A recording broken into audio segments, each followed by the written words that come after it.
Bienvenue à tous. Fidèles téléspectateurs, merci d'être au rendez-vous de votre magazine Tribune des Armées, réservé aux forces de défense et de sécurité. Prêts à l'embarcation? Attachez vos ceintures. Tout de suite, l'info des armées.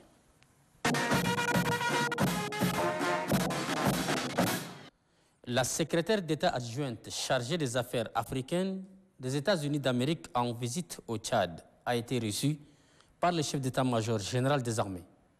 Au cœur des échanges entre l'ambassadrice Moulifi et le général des corps d'armée Abakar Abdelkarim Daoud, la lutte contre le terrorisme dans le Sahel et la transition en cours au Tchad. Moussa Mbodou Abdoulaye, reportage. À l'état-major général des armées, le général Abakar Abdelkarim Daoud reçoit ce lundi la secrétaire d'État adjointe des États-Unis aux affaires africaines, l'ambassadrice Moulifi. Au menu des échanges, la transition en cours et la lutte contre le terrorisme dans le Sahel. Les deux personnalités ont également abordé les relations de coopération qui existent déjà entre N'Djamena et les États-Unis. La diplomate américaine, à sa sortie d'audience, a vivement salué l'engagement du Tchad dans la lutte contre le terrorisme dans l'espace Sahel. Moulifi a aussi apprécié à sa juste valeur la transition apaisée en cours et les assises des politico-militaires de Doha pour une paix durable, gage de tout développement. La secrétaire d'État adjointe des États-Unis aux affaires africaines réaffirme le soutien de son pays au Tchad. Les deux personnalités se sont séparées sur une note de satisfaction au profit des deux peuples amis et frères. 14 nids de bandits ont été démantelés par la police nationale. Ces lieux servant de refuge à ces hors-la-loi ont été vidés et près de 400 personnes sont arrêtées. Retrouvons une fois de plus Moussa Mbodou Abdoulaye pour les détails. À moins de 24 heures, cet endroit criminogène des marchés de Dembé devient un endroit vivable et transformé désormais en quartier général des forces de défense et de sécurité. Comme ces nids de malfaiteurs des marchés de Dembé, 13 autres endroits de malfaiteurs ont été dénichés et plus de 400 personnes mal intentionnées arrêtées. Ceci grâce à une opération de démantèlement initiée par le ministère de la Sécurité publique et exécutée par la Direction générale de la police nationale. Objectif visé à travers cette opération, la sécurité des personnes et de leurs biens. Au regard des objectifs fixés, le ministre de la Sécurité publique, le général Idriss Dokouni Adiker, est venu encourager ces hommes et les invite à relever les défis sécuritaires dans la cité capitale. La population n'djaménoise se sent constamment en insécurité. Et cette insécurité, il faut le dire, il est créé effectivement par des individus sans foi ni loi qui sont constamment dans des nids. De jour, ils se reposent dans des endroits comme ça et de nuit, ils opèrent. Le patron de la sécurité a en outre appelé les responsables de la ville à veiller sur les endroits libérés. Il faut que les gens, chacun s'assume et prenne sa responsabilité. Il le faut. Parce que les forces de défense et de sécurité, leur mission, c'est de venir effectivement faire ce qu'ils ont fait ce matin. Mais après, la mairie centrale plus le maire de 7e, tous ces gens qui sont là sous les ponts en train d'étaler des choses, qu'ils viennent ici en attendant de faire quelque chose, autre chose ici. Il faut déjà partager cet endroit à des gens pour que le marché soit fait à l'intérieur ici. Moi, je pense que c'est la seule bonne façon de pouvoir conserver cet acquis. Le général Idriss Dokouni Adiker invite par ailleurs la population à collaborer avec les forces de défense et de sécurité afin de dénoncer toute personne suspecte, car la sécurité de la capitale en dépend. Le groupe ILNET a remis 1000 décodeurs aux armées. C'est au cours d'une cérémonie présidée par le chef d'état-major général des armées, premier adjoint, le général Ngengar Mangita. La remise s'est déroulée dans l'enceinte de l'état-major général des armées. Ngeyam Mengeri. La télécommunication, une autre arme très indispensable pour les armées. Pour appuyer davantage cette branche en matériel, le groupe ILNET remet 1000 décodeurs à l'état-major général des armées pour animer toutes les casernes. Ce don, estimé à plus de 100 millions de nos francs CFA, est apprécié à sa juste valeur par le SEMGA premier adjoint, le général Yingengar Mandita. Je présente toute notre gratitude et vous rassure d'une gestion efficiente de ces équipements électroniques pour le bénéfice de l'armée nationale.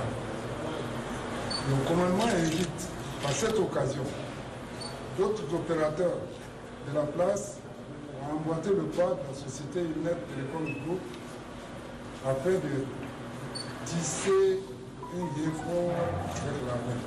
À entendre le donateur, ces décodeurs permettent aux responsables militaires et aux soldats de se divertir en temps de paix dans les casernes. Mars, mois de la femme, allons découvrir le parcours de cette femme qui fait honneur à l'armée de l'air du Tchad. Qui est-elle? Pourquoi a-t-elle choisi ce métier? Lieutenant du Rayon, Sanodi et Génie. Je suis personnel non navigant spécialiste de l'armée de l'air. Je suis au service de l'intendance de l'armée de l'air. Je suis le chef du service MES au niveau de l'armée de l'air. Je suis arrivée à l'armée de l'air par le voie des concours. C'est le concours de texte psychotechnique organisé par l'armée française. J'étais en terminale, à l'époque en 90, quand le texte était organisé. J'avais passé le texte, j'étais partie en France pour la formation. Je suis passée là-bas à l'école de formation initiale des sous-officiers au département de l'école 305. Après la formation militaire, j'ai obtenu mon certificat d'aptitude militaire. J'ai continué au groupement des écoles 306 à œuvrer pour passer le brevet élémentaire de l'administration pour la militaire. C'est à l'issue de ces deux formations que je suis rentrée au pays en 92. Je suis arrivée en 92, jusqu'à là je suis la première femme de l'armée de l'air. Je suis arrivée en 92, j'ai regagné mon corps armée de l'air, j'ai commencé à travailler à l'armée de l'air et il y avait l'urgence, la question de la réorganisation de l'armée qui s'est posée. On avait besoin de personnel pour aller appuyer au niveau du ministère de la Défense. Après, on m'a affecté, j'étais détachée au ministère de la Défense où j'ai exercé pendant 6 ans dans le cadre de la réorganisation de l'armée. Et après les 6 ans, j'ai regagné mon corps d'origine à l'armée de l'air où je me trouve jusqu'aujourd'hui. Le grand reportage de ce numéro fait une immersion dans les préparatifs du défilé du 8 mars 2022 par les corps féminins de l'armée tchadienne. Suivez. Bonjour chers téléspectateurs, nous sommes en caserne de la garde nationale et du Tchad. Comme vous pouvez constater derrière moi, il y a les femmes qui sont en train de préparer le 8 mars, qui est la journée internationale de la femme. Ils sont en 3 colonnes. La première colonne qui se prépare pour le gouvernement du la deuxième colonne qui est en train de manier l'arbre, et la troisième colonne qui est en train de commencer. Comme vous pouvez le constater, ils sont en train de préparer cette journée.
faut marcher correctement.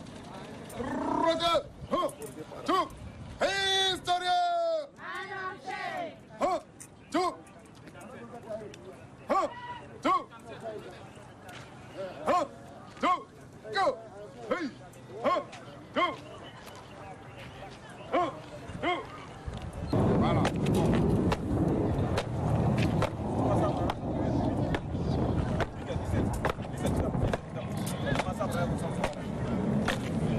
Voilà, c'est moi.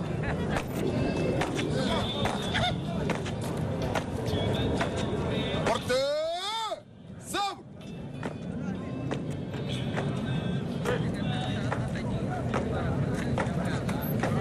Oh! Venez! Oh! Arme! Parfait, parfait, parfait. Un, two, Guys! Viens! Al! Allez, vous vers la droite! Regardez! Vous! Ah, votre chef de file, cachez-vous!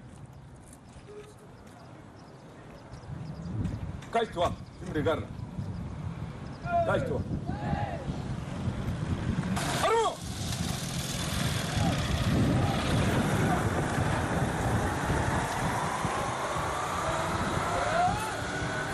Oh! Tiens!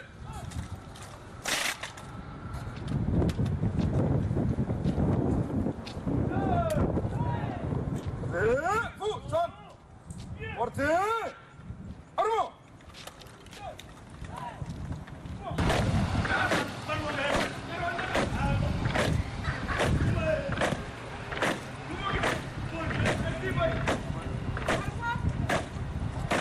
Oh, Eli, tu dirais combien tu as donné de décision?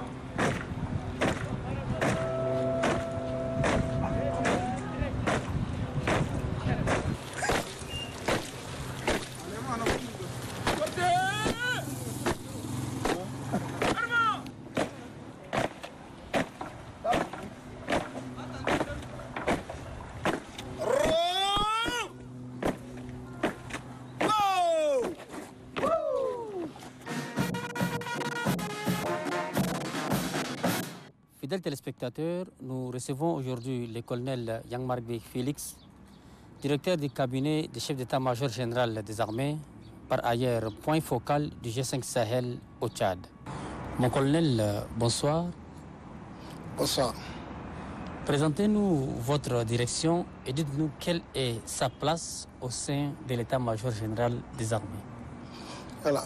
Merci de l'opportunité que vous me donnez ce soir pour parler en fait d'abord de la direction du cabinet du chef d'état-major général des armées et en fait mon second poste de celui de point focal pour toutes les questions de défense pour le G5 Sahel au niveau national. La direction du cabinet du chef d'état-major général des armées, en fait, c'est la porte d'entrée pour tout ce qui est dossier qui arrive à l'état-major général des armées. C'est ce qu'on appelle autrement aussi la direction liée à l'autorité du chef. Voilà, donc voilà de manière vraiment très globale ce qui est la direction des cabinets.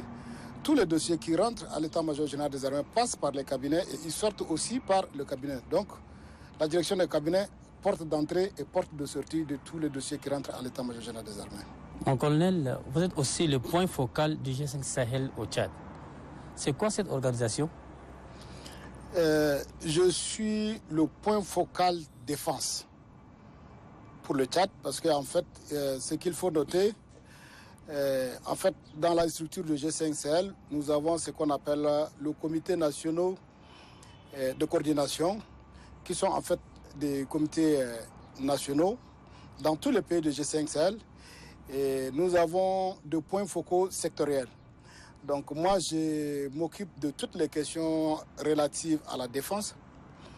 Et nous avons un coordinateur national qui est en la personne du docteur Abakar. Maintenant, parler de l'organisation, vous savez que le G5 Sahel a été créé en Nouakchott par nos chefs d'État, qui est adossé sur des piliers qu'il faut comprendre. où nous avons toute la question de développement et la question sécuritaire. Malheureusement, compte tenu de la situation qui prévaut dans notre espace communautaire, le volet, en fait, sécurité a pris pied sur le volet développement. Sinon, le G5 Sahel est une organisation de développement. Maintenant, quel est votre rôle au sein du G5 Sahel en tant que point focal? Voilà, donc, mon rôle comme point focal défense, je suis en fait le représentant du ministère de la Défense au niveau du comité national de coordination. C'est qu'en fait, j'ai fait la liaison entre le comité national et les ministères sectoriels pour lesquels je travaille. Les missions au G5 Sahel sont subdivisées en plusieurs composantes. Combien sont-elles et leur rôle? Voilà, donc je disais tout de suite que le G5 Sahel, c'est une organisation de développement. Et il est adossé sur deux piliers, le pilier développement et le pilier sécurité. Mais il faut comprendre qu'en fait, la philosophie de G5 Sahel, c'est que nous avons 4 axes sur lesquels, en fait, le G5 Sahel fonctionne. D'abord, nous avons l'axe développement, il y a l'axe infrastructure, il y a l'axe résilience et il y a l'axe sécurité et défense. Voilà. Donc, aujourd'hui, c'est que quand vous regardez les 3 axes, c'est-à-dire la résilience, l'infrastructure et en fait toute la question de développement et de gouvernance, c'est que c'est le volet, tous les 3 volets sont des volets civils. Donc associés, ce volet rentre naturellement dans toute la problématique de développement de notre sous-région. Parce qu'en fait la philosophie, comme je le disais tout de suite, nos chefs d'État étaient conscients de la situation de leur pays, les 5 pays, parce qu'ils ont pratiquement les mêmes situations, que ce soit au niveau développement ou au niveau sécuritaire. Raison pour laquelle ils ont voulu vraiment conjuguer leurs efforts afin de faire face à tous les 2 volets que je venais tout de suite de citer, qui sont vraiment les volets développement et le volet sécuritaire. Mon colonel, les ambitions du G5 Sahel sont grandes. Quels sont les projets pour le Tchad? Bon, pour le Tchad, vous savez que, comme je le disais tout de suite, nous avons les 2 axes, développement et sécurité. Vous savez que, en fait, pour le volet développement, nous avons fait un travail sur ce qu'on appelle en fait le PIP, le programme d'investissement prioritaire, qui est le PIP, un programme qui est triennal. Nous avons eu assez de projets sur lesquels nous avons eu à travailler avec nos partenaires. Et en plus de ça, nous avons travaillé sur ce qu'on appelle le PDI, le programme d'urgence, que en fait nous avons voulu avoir de projets communautaires qui pouvaient avoir d'impact direct sur la vie de nos populations. Et en cela, nous avons vraiment notre partenaire qui est vraiment l'Union européenne sur laquelle nous comptons. Nous pensons qu'aujourd'hui, l'ambition de G5 Sahel au niveau de développement, c'est apporter en fait des solutions aux problèmes de nos populations, parce que vous savez que aujourd'hui, toute la question sécuritaire tire sa source à partir du sous-développement de nos régions. Parce que nous disons que en fait, le déficit de développement est la matrice en fait, de toute la question du terrorisme aujourd'hui, parce que le terrorisme il ne peut que en fait, recruter au sein de la population désœuvrée. C'est pourquoi nous avons lié ça. Et aujourd'hui, naturellement aussi au niveau pour nos militaires, la question en fait de lutte contre le terrorisme est au centre de préoccupation de nos politiques.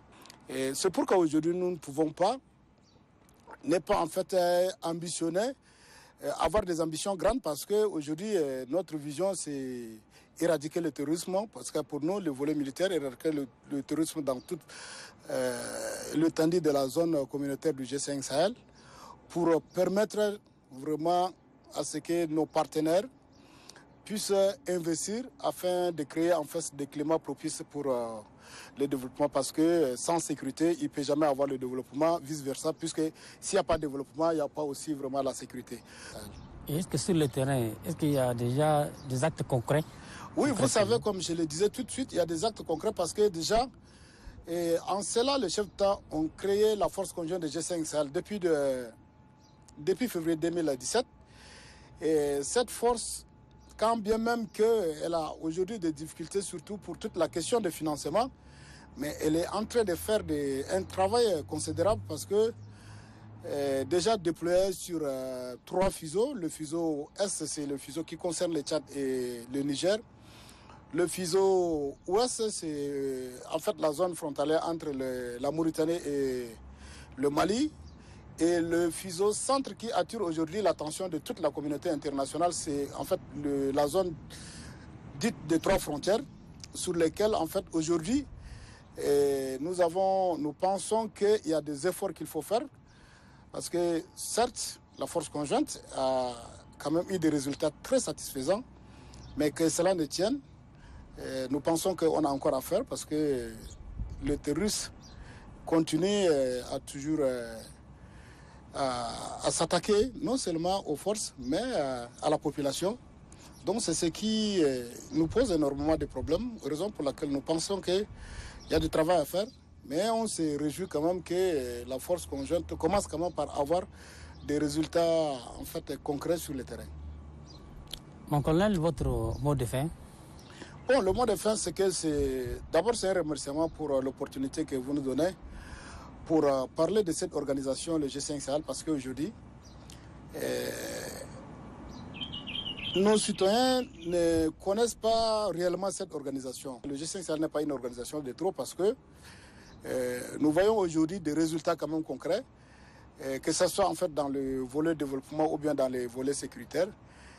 Nous voulons inviter la communauté internationale d'appuyer vraiment la force conjointe qui est en train de faire vraiment un travail remarquable.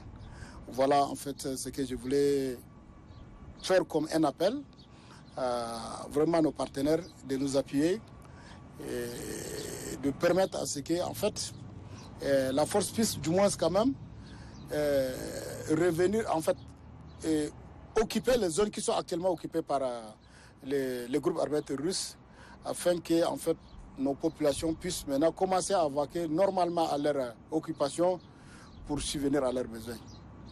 Voilà vraiment le mot de fin, c'est un appel, encore je reprends, c'est un appel pour un appui pour la force. Mon colonel, nous vous disons merci d'avoir honoré notre invitation. C'est moi qui vous remercie. Fidèles téléspectateurs, c'est ainsi que le train de votre magazine Tribune des Armées rentre en gare. Rendez-vous très prochainement pour un autre numéro. Restez sur Télé Tchad, le programme continue. Bonsoir.